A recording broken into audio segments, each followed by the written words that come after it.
The Selfish Path to Romance. Download Chapter 1 for free at drkenner.com. Here is a question I received from a woman who feels totally trapped in her relationship with her boyfriend.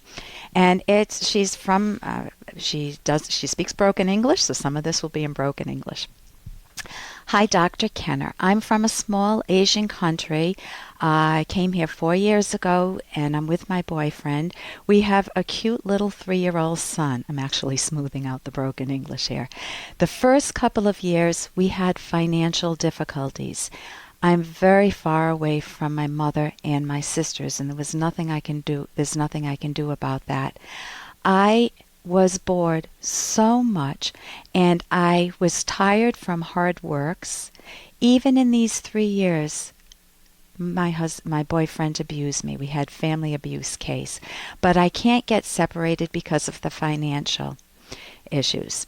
We are a very small group. I can't talk to anyone, and my life is just getting worse. I hate my boyfriend. My son is watching us fight. I just hate my life. What can I do? Please give me some personal answers. Thank you for your time. Shay. I changed her name too. So number 1 is safety in these issues, Shay. You need to focus on how to protect yourself and your son. Number 1 is absolutely safety. And if you think safety means keeping quiet and not doing anything, look at where that policy has gotten you. You hate your boyfriend. You hate your life. You are traumatized every time you fight in front of your son. There's abuse going on. I don't know if it's abuse of you or your son or both, but if it's a family abuse case, I assume it's not abuse of you. I might have misspoken earlier. It may be of your son. And in which case, you need to take action, but it may feel like you can't speak to anyone. So number 1, I need to give you the National Domestic Violence Hotline. You may not be able to use your cell phone if your husband checks your messages, so borrow someone else's. You can go online too. 1-800-799-SAFE. They're open 24 hours a day, and you need to get some guidance from them. If you work at all and can talk, if there's a human resources department at work, I would talk to a counselor there. You need to get help ASAP. I would love to say get counseling. Your husband probably will get even angrier with that. So you need to know the signs of abuse. Hey, I got to interrupt this because we've got to pay some bills. 30 seconds, that's it. A very quick ad, and then Ellen will be back. Many romantic partners have complaints like, I live in the shadow of my husband's life, or I feel invisible to my girlfriend. These are common complaints, but you never want to betray yourself in a romantic partnership. When both partners value themselves and are lovingly honest with one another, romance flourishes. Discover the secrets to lasting love in this liberating book, The Selfish Path to Romance, by Drs. Edwin Locke and Ellen Kenner. That's The Selfish Path to Romance on Amazon or selfishromance.com. So you need to know the signs of abuse, their put-downs, the humiliation, you feel controlled, you feel isolated from your family and friends. He may check up on you all the time. He may be sexually violent or physically violent and guilt-tripping you.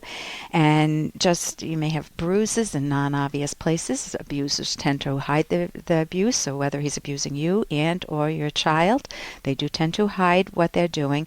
You need to expose it. If your son, you say, is only 3 years old, he'll be entering school soon. Maybe if you can talk with somebody in the school system, you need to get help ASAP. So, number 1. Number 2 would be enjoy your son. You need to hold on to your life and have some values in your life.